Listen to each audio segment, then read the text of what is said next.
One of the best things about this book is the smell. Come on, if you're one of those people obsessed with book smells, you know. This is like prime high school textbook paper.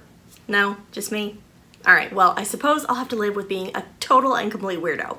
But even if you're not into book scents, there is so much more that this book has to offer. Today, I'm going to dive right in and tell you my biggest takeaways, what I liked and what I wish would have been better, and help you decide whether you should be picking up the financial diet for yourself.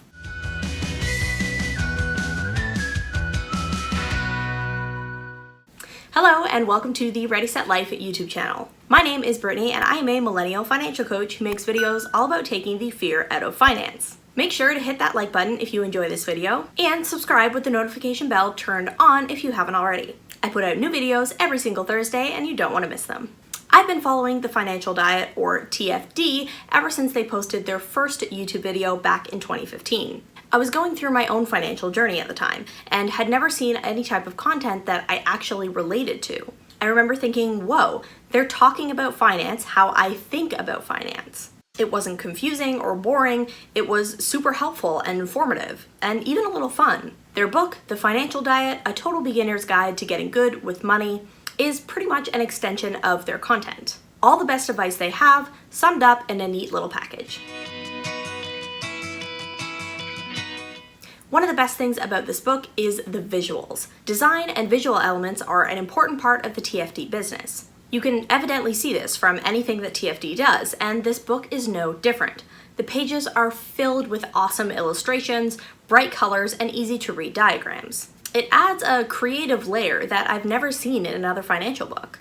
I think that's personally why I enjoy TFD, because it's something that I strive for in my business as well. Finance is boring, especially if you don't care about money and numbers don't come naturally to you.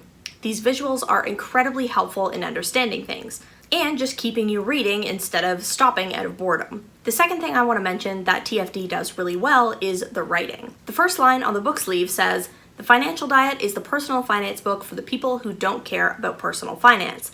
And I couldn't agree more. This book is extremely easy to digest. It's not filled with complicated jargon, it isn't talking down to you or treating you like a child. It's just chill. It's written by Fagan, and from what I can tell, Chelsea's a pretty down-to-earth young woman who just wants to help you with finance. She went through some bad financial choices when she was in her early 20s. You'll learn about them in the book. And it was mostly because no one taught her how to actually treat her money properly. She uses that life experience and relatability in her writing, and reading this book is sort of like chatting with a friend. Another thing that I love about this book is that it's not just about finance. TFD believes that money affects everything in your life. Your ability to save money depends on you knowing how to meal plan, which means you need great recipes to make, or to know which spices are important to have on hand at all times.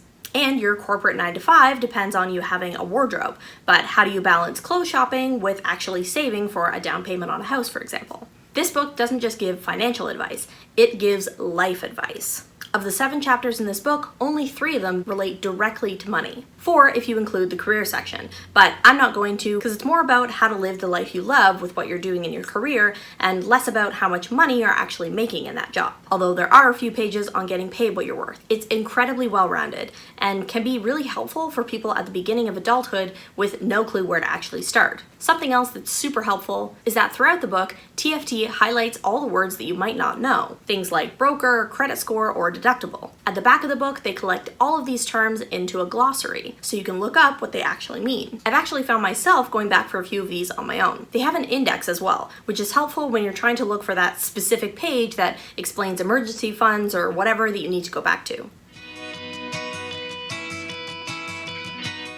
Because this book is so full of lifestyle, it doesn't really have a lot of financial details. It's all a bit surface level, which is good. I agree with a lot of the sentiments and principles that they have, but there's not a lot of, here, let me walk you through this. When they talk about creating a budget, for example, it's sort of like write out a list of your expenses and check it against your income, which is technically how you do it, but there's not a lot of room for understanding how to define your financial priorities and goals, or the day-to-day management of how that budget actually works in practice. The book also doesn't really talk a lot about debt. They seem to assume that you have some, because it is talked about throughout the book, but in terms of concrete strategies or how to build that into your money plan, there's not really much for us. Another thing that disappointed me is their downloadable content. I was super excited to see sections of the book that referenced a website where resources could be found. Maybe it was my own misunderstanding, but I was thinking that there might be something extra, like a spreadsheet, a fillable form, or a checklist, something that wouldn't work within the confines of the book format. But the downloadable content isn't additional materials. It's just a JPEG image of what's already on the page, formatted to 8.5 by 11,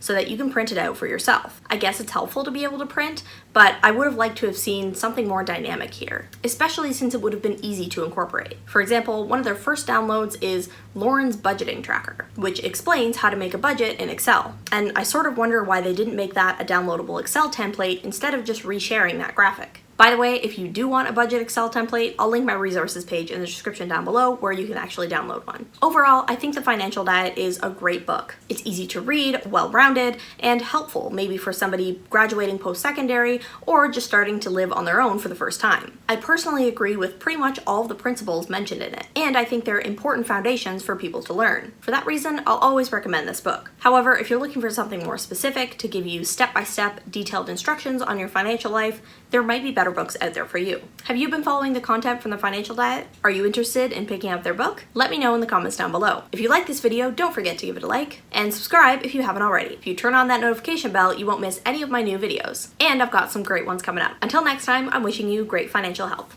Bye!